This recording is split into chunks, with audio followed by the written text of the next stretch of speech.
আলহামদুলিল্লাহ বর্তমান পরিস্থিতিতে আমাদের ভিতরে কাজের পরিবেশ খুবই ভালো। আমাদের ফ্যাক্টরিতে কুরবানি গ্রুপে আমরা যে কাজ করতেছি, মনোরম পরিবেশে কাম করতেছি। আমাদের কোনো সমস্যা নাই। দ্রব্যমূল্য মানে মোটামুটি নিয়ন্ত্রণে আসছে। আর বেতন আল্লাহর রহমতে যা বাড়ছে তাতে আমরা মোটামুটি ভালোই আছি। এবছরে যে শ্রম আইন অনুযায়ী যা বাড়ছে বেতন, আলহামদুলিল্লাহ মোটামুটি আমরা সবাই হ্যাপি। হ্যাঁ, তুমি গাড়ি নিয়ে তো আমরা সন্তুষ্ট। আমরা ঠিক মতোই কাজ করছি, কাজ করছি, ঠিক আছে। আমাদের শ্রম নিয়ে কোনো সমস্যা নেই। যে দ্রব্যমূল্যের ঊর্ধ্বগতি সেই হিসেবে বেতন কিছুটা ঠিক আছে, কিন্তু বেতন আরও একটু বাড়ালে মনে হয় ভালো হতো। ঘন্টার সময় যদি অতিরিক্ত কাজের চাপ থাকে বা শিপমেন্টের চাপ থাকে তখন হয়তো বা একটু বাড়লেও বাড়তে পারে এরকম।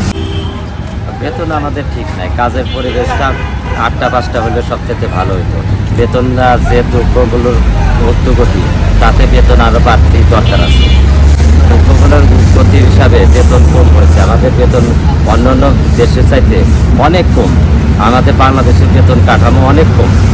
সব দিক দিয়ে ভালো, কর্মক্ষেত্রেও ভালো আছে।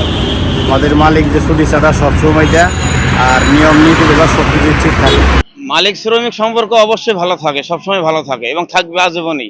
কিছু কিছু জায়গায় হয়তো বা থাকে না, সেটা কিছু উস্কানিমূলকও থাকে অনেক সময়, এটাও বুঝতে হবে। দ্রব্যমূল্য বাজার দিয়ে কি করবেন? দ্রব্যমূল্য বাজার কি গার্মেন্টস মালিক তো ঠিক করে দেবে না।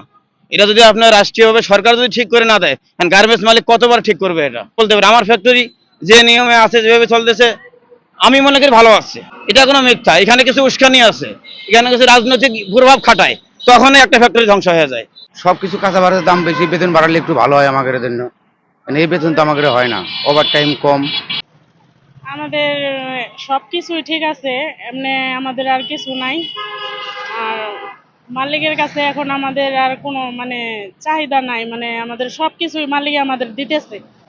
আমাদের ভিতরে সবকিছুই ঠিক আছে, কারো কোনো মানে অভিযোগ নাই।